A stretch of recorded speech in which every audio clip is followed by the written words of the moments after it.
Hello everyone, this is Sunil Jangra, your physics educator. Welcome to the class. तो कैसे आप सब? आई होप सभी अच्छे होंगे, अच्छे से पढ़ने होंगे। तो अभी करने वाले इलेक्ट्रिक चार्जेस एंड फील्ड को 10 मिनट के अंदर रिवाइज, एक रैपिड रिवीजन करेंगे। बहुत मज़ा आएगा इस वीडियो के अंदर। इसकी जो लेक्चर नोट्स हैं वो आपको Telegram channel Sunil Jangra sir के नाम से वहाँ पे मिल जाएंगे, तो वहाँ से आप PDF डाउनलोड कर सकते हैं। साथ में बेटा जी, बोर्ड एग्जाम में अगर आपको 70 में से 70 लाने, तो एक प्रीवियस ईयर की बेस्ट बुक आप लोगों को फॉलो करनी चाहिए। बेस्ट से मेरा मतलब है कि उसके अंदर एरर नहीं होने चाहिए, एररलेस वो होनी चाहिए। उसके अंदर नए क्वेश्चन होने चाहिए, नए टाइप होनी चाहिए। तो वो सारे इस बुक के अंदर है, मेरी बुक है। तो लिंक डिस्क्रिप्शन बॉक्स में आप खरीद सकते हैं, बहुत अच्छी लगेगा आप लोगों को ये बुक। और साथ में अगर आप मेरी ऐप पे मेरे साथ पढ़ना चाहते हैं तो अर्जुना प्रो बैच स्टार्ट हो रहा है बेटा। कंप्लीट फिजिक्स कराई जाएगी, बिल्कुल जीरो से एडवांस लेवल तक मैं आप लोगों को आपके CBSE बोर्ड एग्जाम के अकॉर्डिंग करवा दूंगा, ठीक है। नहीं तो आप ये जो छोटे छोटे कोर्सेज हैं इनको खरीद सकते हैं। ये सारे जो फीचर्स हैं इनको आप एक बार ध्यान से देख लीजिएगा, ठीक है। तो चलिए स्टार्ट करते हैं इलेक्ट्रिक चार्जेस एंड फील्ड की 10 मिनट में एक रैपिड रिवीजन बेटा। Okay, electric charges and field. तो यार, जो इसमें सबसे पहला टॉपिक आता है वो आता है हमारा इलेक्ट्रिक चार्ज। चार्ज जो है हमारे पास दो तरीके के होते हैं, positive charge and negative charge बेटा जी, ठीक है। अगर मैं चार्ज की बात करूं तो उसकी यूनिट जो होती है, ऐसा यूनिट, वो कूलम होती है। और अगर एक कूलम की बात करें तो एक कूलम क्या होता है कि एक सेकंड में 1 एम्पियर करंट अगर फ्लो कर रहा है किसी वायर के अंदर, तो वो उस टाइम पे 1 कूलम चार्ज वहाँ से फ्लो हो रहे हैं। जो सेम चार्ज होते हैं, जिसको मैं लाइक चार्ज बोलता हूँ, जैसे कि प्लस प्लस, ठीक है, या नेगेटिव नेगेटिव, ये सेम चार्ज हैं, लाइक चार्ज हैं। और वो क्या करेंगे, एक दूसरे को रिपेल करते हैं। और अनलाइक चार्ज मतलब पॉजिटिव एंड नेगेटिव, ठीक है, या नेगेटिव या पॉजिटिव, किस तरीके से बोल सकते हो, तो वो एक दूसरे को अट्रैक्ट करते हैं। इलेक्ट्रिक चार्ज के अंदर हमें कुछ प्रॉपर्टीज़ पढ़नी होती है जो कि बहुत ज़्यादा इंपॉर्टेंट होती है। अगर मैं बेसिक प्रॉपर्टी ऑफ चार्जेस की बात करूँ तो सबसे पहले आती है बेटा जी क्वांटाइजेशन ऑफ चार्ज। देखो, जो चार्ज की वैल्यू होती है, मिनिमम वैल्यू जो होती है, वो E is equal to 1.6 into 10⁻⁻19 coulomb होती है। ये एक बेसिक वैल्यू आप लोग बोल सकते हैं कि जैसे पॉजिटिव नेगेटिव जो भी है उनकी मैग्नीट्यूड जो होता है ये होता है, ठीक है। 1.6 इंटू 10⁻⁻19 कूलम होने वाला है। अब यहाँ पे क्वांटाइजेशन ऑफ चार्ज में क्या बोला गया कि किसी भी बॉडी के ऊपर जो चार्ज होगा ना भाई साहब, वो किस तरीके से होता है वो बताता है क्वांटाइजेशन, ठीक है। ये तो बता दिया कि जो चार्ज की बेसिक वैल्यू है वो कितनी है, ठीक है। All charges must be A multiple of charge. Charge मतलब E, जिसको हमने यहाँ पे बोला, मतलब जो किसी बॉडी के ऊपर जो चार्ज होगा वो Q is equal to NE होगा। जो यहाँ पे N है वो इंटीजर होगा, ठीक है। सेकंड प्रॉपर्टी की अगर हम बात करें, कंजर्वेशन ऑफ चार्ज, मतलब चार्ज को ना तो यार बनाया जा सकता है ना ही खत्म किया जा सकता है, सिर्फ इसको ट्रांसफर किया जा सकता है एक बॉडी से दूसरी बॉडी के अंदर, ठीक है। एडिटिविटी ऑफ चार्ज, चार्ज जो है बेटा जी वो एक स्केलर क्वांटिटी है। कैसी क्वांटिटी है? स्केलर क्वांटिटी है। तो इसको आप सिंपली ऐड कर सकते हैं विद साइन जो है उनको आप जरूर से ऐड कर सकते हैं, ठीक है। मतलब आप इसको बोल सकते हैं कि एल्जेब्रिक सम यहाँ पे हो रहा होगा, ठीक है। तो आप सीधा सा ये भी बोल सकते हो कि charges are additive in nature. Okay, coulomb's law की अगर हम बात करें तो कूलम्स लॉ जो है फोर्स बताता है दो चार्ज पार्टिकल के बीच में। यहाँ पे आपको दिख रहा है दो चार्ज पार्टिकल या दो चार्ज रखे हैं उन्होंने, ठीक है। दोनों चार्ज रेस्ट पे हैं, पॉइंट चार्ज हैं, इनके बीच में एक डिस्टेंस है। तो फोर्स जो है कुछ इस तरीके से लिखी जाती है, F इज इक्वल टू के Q1 Q2 बाय में R स्क्वेयर। ये है वेक्टर फॉर्म में, दैट्स वाई यहाँ पे आप लोगों को क्यूब दिख रहा है और यहाँ पे आपको वेक्टर दिख रहा है। क्योंकि अगर आप F इज इक्वल टू के Q1 Q2 अपॉन में R स्क्वायर लिखते हो, तो अगर इसको वेक्टर बनाना तो यहाँ पे आप R कैप मल्टीप्लाई करते हो, और R कैप जो होता है वो वेक्टर बाय में मैग्नीट्यूड होता है, दैट्स वाई यहाँ पे क्यूब आ रहा है, ठीक है। तो दो चार्जेस के बीच की फोर्स कौन बताता है? कूलम्स बताता है, और इस फॉर्मूले से बताता है। इसमें जो के होता है वो 1/4 पाई एप्सिलॉन नॉट होता है। जो ये एप्सिलॉन नॉट है ये एब्सोल्यूट परमिटिविटी है, मतलब ये वैक्यूम का केस हमने लिया। और ये मीडियम के बारे में बात करते हैं, मतलब ये जो फैक्टर होता है 1/4 पाई एप्सिलॉन वैसे लिखा जाता है, और उस एप्सिलॉन की value epsilon naught, epsilon R या फिर एप्सिलॉन नॉट कैपिटल के होती है। वैक्यूम के केस में ये के और ई आर एप्सिलॉन आर वो 1 हो जाते हैं, ठीक है। दैट्स वाई इसको सीधा हमने यहाँ पे कंसिडर किया। इसकी ओवरऑल वैल्यू अगर हम देखें तो वो 9 into 10⁻9 newton metre square upon में कूलम स्क्वायर होता है। अगर एप्सिलॉन नॉट की बात करें तो 8.85 इंटू 10⁻12 कूलम स्क्वायर अपॉन में न्यूटन मीटर स्क्वायर होता है, ठीक है। ओके बेटा, अगर हम यहाँ पे बात करें फोर्स बिटवीन मल्टीपल चार्जेस, मतलब अगर एक चार्ज है और उसके ऊपर अलग अलग चार्ज जो है फोर्स लगा रहे हो, तो वहाँ पे आप मल्टीपल चार्जेस के लिए जो फोर्स है वो कैसे लिख सकते हैं? तो आप उसको सिंपली लिख सकते हैं बेटा जी, कैसे? मान लीजिए यहाँ पे फर्स्ट चार्ज है ये, ठीक है। तो इस फर्स्ट चार्ज के ऊपर फोर्स लग रही है, कौन लगा रहा है बेटा जी? फर्स्ट चार्ज के ऊपर फोर्स लगा रहा है, सेकंड वाला चार्ज भी लगा रहा है भाई। फर्स्ट चार्ज के ऊपर फोर्स लगा रहा है थर्ड वाला चार्ज, फर्स्ट वाला चार्ज के ऊपर फोर्स लगा रहा है कोई भी फोर्थ चार्ज, या फिर आगे जाके आप ऐसे एन लिख सकते हैं। मतलब आपको जब भी फोर्स बिटवीन मल्टीपल चार्जेस निकालने या इलेक्ट्रिक फील्ड निकालना, वो फोर्स बिटवीन क्या होगा, मतलब उसका वेक्टर सम होने वाला है। और ये चीज़ हमेशा याद रखना कि force between two charges is unaffected by the presence of other charges. इन दोनों के बीच की अगर फोर्स है तो तीसरे से कोई फर्क नहीं पड़ने वाला, ठीक है।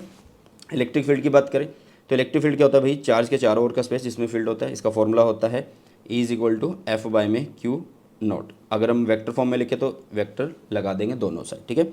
और अगर आपको सिर्फ एक पॉइंट चार्ज की वजह से, मान लो एक पॉइंट चार्ज और किसी डिस्टेंस आर पे तुम्हें लिखना है क्या, इलेक्ट्रिक फील्ड, तो आप लिखोगे के क्यू बाय में आर स्क्वायर लिखने वाला, ठीक है। के की वैल्यू वही 1/4 पाई एप्सिलॉन नॉट होगी। इलेक्ट्रिक फील्ड लाइंस क्या होती है भैया, electric field line imaginary line होती है, ये क्लोज लूप नहीं बनाती हैं, ये पॉजिटिव से स्टार्ट होती है, नेगेटिव पे खत्म हो जाती हैं। और किसी भी जो कंडक्टिंग स्फीयर होता है हमेशा वहाँ पे जो फील्ड लाइंस होती है उसके नॉर्मल होती हैं। तो ये कुछ फीचर्स हैं, ठीक है। नेगेटिव से ये खत्म हो जाती हैं और पॉजिटिव में स्टार्ट होती है। और सबसे बड़ी बात कि एक दूसरे को इंटरसेक्ट नहीं करती, क्योंकि जब भी हम फील्ड लाइंस के साथ कोई भी टेंजेंट ड्रॉ करते हैं तो टेंजेंट से हमें क्या मिलता है, जहाँ पे हम टेंजेंट ड्रॉ कर रहे हैं उस पर आपको उस पॉइंट के ऊपर आपको फील्ड की डायरेक्शन मिलती है। अगर आप दो फील्ड लाइंस को कट करोगे तो दो टेंजेंट बनाओगे तो एक ही पॉइंट से दो डायरेक्शन पॉसिबल नहीं होगी, ठीक है।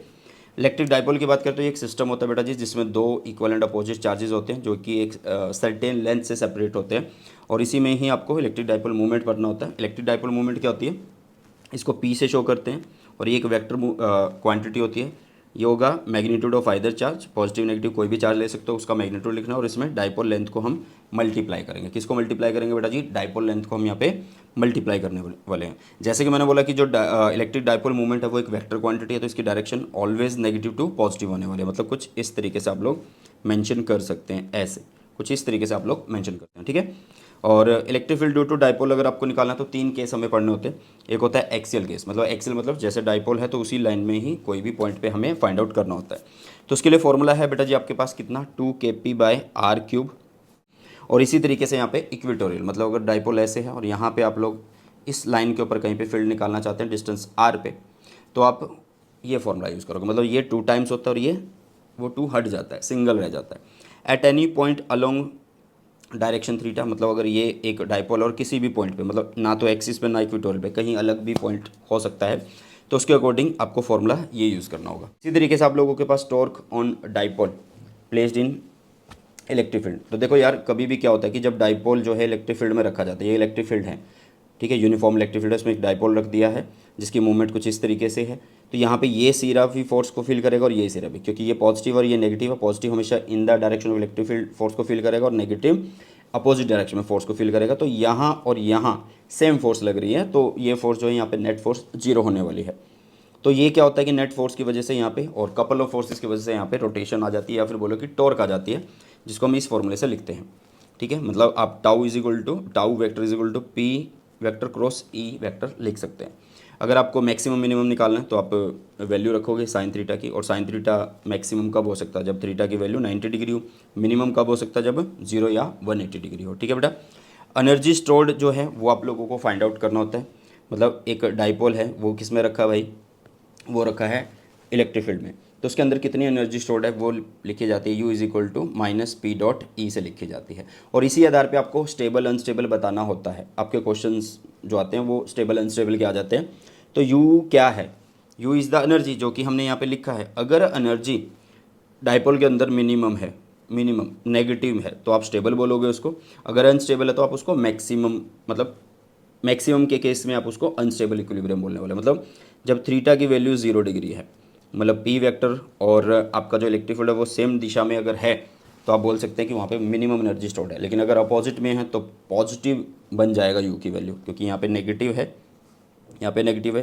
देखो पी को ओपन करोगे तो पी ई कोस थीटा बनेगा। अगर थीटा की वैल्यू मैं 180 रखता हूँ तो कोस 180 इज -1, तो वो प्लस बन रहा है, तो एनर्जी मैक्सिमम हो रही है। तो वो आपका अनस्टेबल इक्विलिब्रियम का केस रहने वाला है। चार्ज डिस्ट्रीब्यूशन की अगर हम बात करें, 3 तरीके के चार्ज डिस्ट्रीब्यूशन होते हैं, linear charge distribution, surface charge और वॉल्यूम चार्ज। लीनियर में लेंथ के अलोंग चार्ज को डिस्ट्रीब्यूट किया जाता है, सरफेस में सरफेस का जो एरिया होता है उसके अलोंग, और वॉल्यूम वाले में वॉल्यूम पे, ठीक है। और इसी आधार पे आपको डेंसिटी पढ़नी होती है। डेंसिटी यहाँ पे लैम्डा से शो की गई है, यहाँ पे सिग्मा से और यहाँ पे रो पे।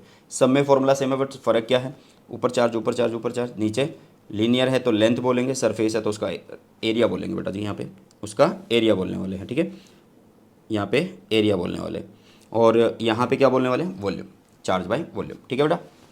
अगर मैं इलेक्ट्रिक फ्लक्स की बात करूँ तो कोई भी अगर आपके पास प्लेन है उसमें से फील्ड लाइंस जो नॉर्मली पास हो रही हैं उनके नंबर्स को बोला जाता है इलेक्ट्रिक फ्लक्स। इसका जो फॉर्मूला होता है वो 5 = del phi is equal to क्या होता है, ई डॉट डी एस होता है या डेल्टा एस होता है। अगर मैं नॉन यूनिफॉर्म के लिए बात करूँ तो इस फॉर्मूले को आप यूज़ कर रहे होंगे। गॉस थ्योरम हमें क्या बताती है, गॉस थ्योरम हमें फ्लक्स के बारे में बताती है कि जो फ्लक्स होगा वो किस पे डिपेंड करता है, वो कितना वहाँ पे चार्ज एनक्लोज हुआ होगा, नीचे एप्सिलॉन नॉट आ जाता है। मतलब मान लो यहाँ पे एक प्लस चार्ज मैंने रख दिया और इसके चारों ओर ऐसे कोई गॉसियन सरफेस मैंने बना दिया जो इमेजिनरी सरफेस होता है, तो फील्ड लाइन बाहर जा रही है भैया, इससे फील्ड लाइंस क्या हो रही हैं, बाहर जा रही हैं, है ना।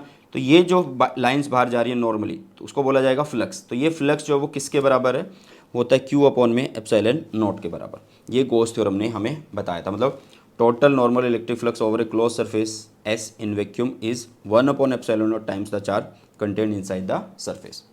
अगर हम इनकी एप्लीकेशन की बात करें तो पहली एप्लीकेशन जो आती है वो थिन स्पेरिकल शेल की वजह से आती है। ये चार्ज होता है, इसके पास हम गॉसियन सरफेस के अलग अलग केस लेते हैं, ये बिल्कुल इसके ऊपर, बिल्कुल इसके अंदर और बिल्कुल बाहर। जो पहला केस है वो क्या है, देखो जो ये स्फेयर है इसका रेडियस आर है और जो गॉसियन सरफेस हम ले रहे हैं उसका जो रेडियस है वो स्मॉल आर हम कंसिडर कर रहे हैं। तो इलेक्ट्रिक फील्ड अगर हम बात करें तो वो कैसे लिखा जाएगा, इलेक्ट्रिक फील्ड लिखा जाएगा बेटा क्यू अपॉन में 4 pi epsilon naught r square, जब अगर हम गॉसियन सरफेस बिल्कुल बाहर रह रहे हैं क्योंकि हम पूरे को कवर कर रहे हैं। अगर आप उसके ऊपर की बात करोगे, बिल्कुल इसके साथ की बात करोगे, तो small r is equal to capital R होगा, तो इसलिए फॉर्मूले में स्मॉल आर की जगह कैपिटल आर आ जाएगा। अगर हम अंदर गॉसियन सरफेस ले लें तो अंदर कोई भी चार्ज एनक्लोज नहीं हो रहा है, क्योंकि यहाँ पे जो गॉस थ्योरम है वो फ्लक्स तभी बताएगी जब उसको पता होगा कि कितना चार्ज एनक्लोज हुआ है। तो अंदर अगर आप गॉसियन सरफेस बनाते हो तो कोई भी चार्ज एनक्लोज नहीं हो रहा है, ठीक है, तो अंदर की तरफ जीरो होने वाला है। इसी तरीके से सेकंड एप्लीकेशन आती है जिसमें थिन प्लेन शीट हम ले रहे होते हैं, ठीक है। अगर आप सिंगल शीट के लिए पढ़ोगे तो आपको फॉर्मूला लिखना होगा E is equal to sigma upon 2 epsilon naught. अगर आप दो शीट मतलब एक पॉजिटिव और एक नेगेटिव, तो उसके मिड में जो आप रीजन होगा, बाहर तो यहाँ पे और यहाँ पे फील्ड जीरो होने वाला है, लेकिन अगर मिड में हम बात करें तो इलेक्ट्रिक फील्ड जो होगा वो सिग्मा अपॉन 2 एप्सिलॉन नॉट होगा, क्योंकि एक से फील्ड जो बन रहा है ये, दूसरे से फील्ड बन रहा है सेम, तो दोनों को हम जोड़ के लिखेंगे तो यही बनने वाला है, ठीक है। अगर हम लास्ट एप्लीकेशन की बात करें, मतलब electric field due to an infinitely long thin uniformly charged straight wire की वजह से बात करें, तो इसमें क्या होता है बेटा जी, इसमें क्या होता है कि आपके पास एक वायर होती है जिसको चार्ज किया होता है और इस वायर के ऊपर गॉसियन सरफेस लाने के लिए हम इसको किसी सिलेंडर में डाल देते हैं, ठीक है, ऐसे किसी सिलेंडर में डाल देते हैं जिसका रेडियस क्या होता है, जिसका रेडियस आर होता है बेटा जी, ठीक है। तो उसके आधार पे आप लोगों को ई की वैल्यू मिल जाएगी लैम्डा अपॉन में 2 एप्सिलॉन नॉट आर। अब ये जो लैम्डा है वो कौन है, लीनियर चार्ज डेंसिटी है जो कि क्यू बाय में एल होगा।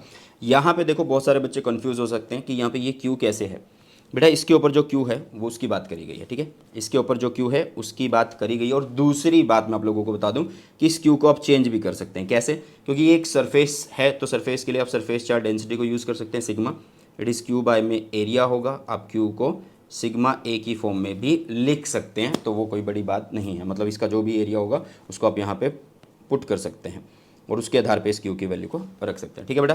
तो ये थी rapid revision of electric charges and field. बहुत जल्द सेकंड थर्ड फोर्थ चैप्टर भी अपलोड हो जाएगा। और किस तरीके की वीडियो आप लोग चाहते हैं कमेंट सेक्शन में जल्दी से मुझे बताइएगा। तो मिलते हैं नई क्लास में। सो बॉय टेक केयर, जय हिंद, वंदे मातरम।